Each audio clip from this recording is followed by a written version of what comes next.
Alors, l'obligation d'avoir un commissaire aux comptes, on pense souvent que ça ne concerne que les grandes entreprises, n'est-ce pas? Eh bien, détrompez-vous. Parfois, la surprise vient de là où on s'y attend le moins.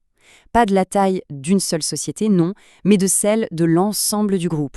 C'est une petite subtilité, bien française, que beaucoup de dirigeants loupent. Et aujourd'hui, on va décrypter ça ensemble.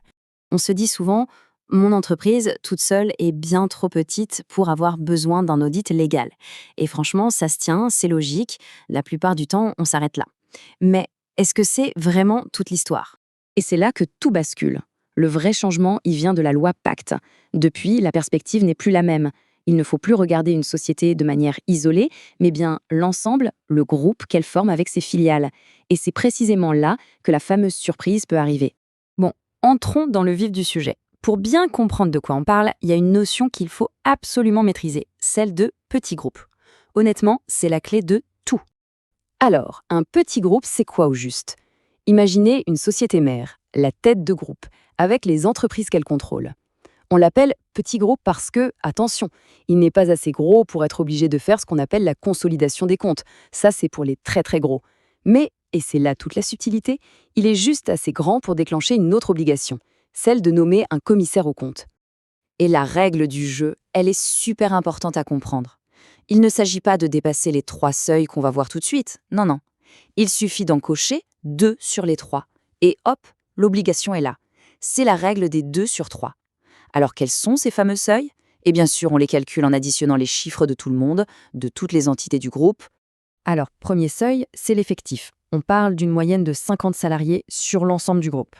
Deuxième seuil, on regarde le bilan. Le total du bilan cumulé doit atteindre 5 millions d'euros. Et le troisième et dernier seuil, c'est le chiffre d'affaires. On parle ici de 10 millions d'euros de chiffre d'affaires net cumulé. Et je le répète parce que c'est vraiment le point clé, 2 sur 3 suffisent. Bon, tout ça, ça peut paraître un peu abstrait. Des chiffres, des seuils. Alors le mieux, c'est de prendre un cas concret. On va voir ensemble comment ce calcul, qui est vraiment critique, se passe dans la vraie vie. La méthode, en fait, elle est assez simple, en 3 étapes. D'abord, on liste tout le monde, la société mère et toutes les filiales qu'elle contrôle. Ensuite, on fait une grande addition. On somme les salariés, le total de bilan et le chiffre d'affaires de chaque entité. Et enfin, dernière étape, on compare ces totaux à notre fameuse règle des 2 sur 3. Et si ça coche 2 cases, eh bien, l'obligation est là. Et regardez cet exemple, il est parfait pour illustrer le piège. Si on prend chaque société individuellement, la holding, la filiale A, la filiale B, aucune, je dis bien aucune, ne dépasse les seuils. On pourrait donc se dire, tout va bien. Mais si on fait l'addition, regardez ce qui se passe. On arrive à 52 salariés, 5,5 millions de total de bilan et 10,5 millions de chiffre d'affaires. Là, on ne dépasse pas 2 seuils, mais les 3. C'est l'exemple type. Et donc la holding, la tête de groupe, se retrouve obligée de désigner un commissaire aux comptes. Maintenant, attention, on va aborder un point qui est une source d'erreur très fréquente et qui peut coûter cher. Il est absolument essentiel de ne pas confondre l'obligation d'audit pour un petit groupe et l'obligation de consolider les comptes. Ce sont 2 choses radicalement différentes. Et quand je dis différentes, regardez l'écart, c'est juste énorme.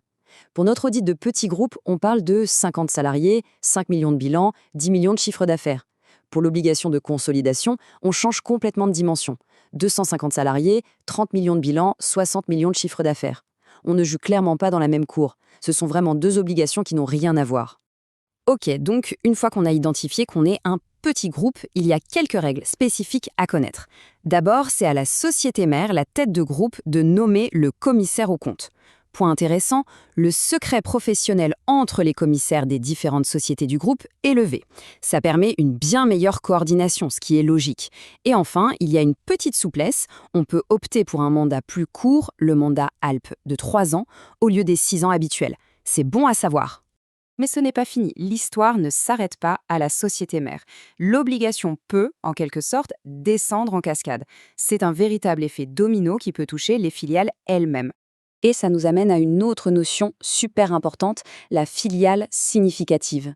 L'idée, c'est qu'au sein d'un petit groupe, une filiale peut elle-même devenir assez grosse pour avoir sa propre obligation d'audit, même si elle reste bien sûr plus petite que le groupe entier. Et pour savoir si une filiale est significative, le terme utilisé est très parlant. On applique ce qu'on appelle les seuils dits moitié. Et le calcul est tout simple. On prend les seuils qu'on a vus pour le groupe et on les divise par 2. Tout simplement. Concrètement, ça donne quoi? Une filiale va devoir nommer son propre commissaire aux comptes si elle dépasse, là aussi, 2 des 3 seuils suivants. 25 salariés, 2,5 millions d'euros de total de bilan et 5 millions d'euros de chiffre d'affaires. C'est une sorte de deuxième niveau de contrôle à mettre en place. Allez, pour y voir plus clair, on va résumer tout ça avec une petite checklist. Ce sont vraiment les questions clés à se poser pour faire le point sur sa propre situation. Le raisonnement est simple. Première question, est-ce qu'une de mes sociétés en contrôle d'autres? Si la réponse est oui, on passe à la suite. Quels sont les totaux cumulés pour les salariés, les actifs et le chiffre d'affaires?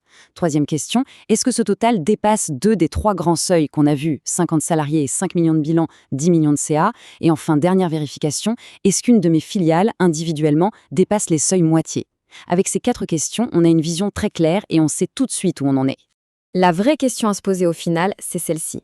Est-ce que la croissance de mon groupe, même si chaque entreprise reste petite, n'est pas en train de créer discrètement de nouvelles obligations légales? C'est vraiment un point de vigilance majeur pour toute structure qui se développe.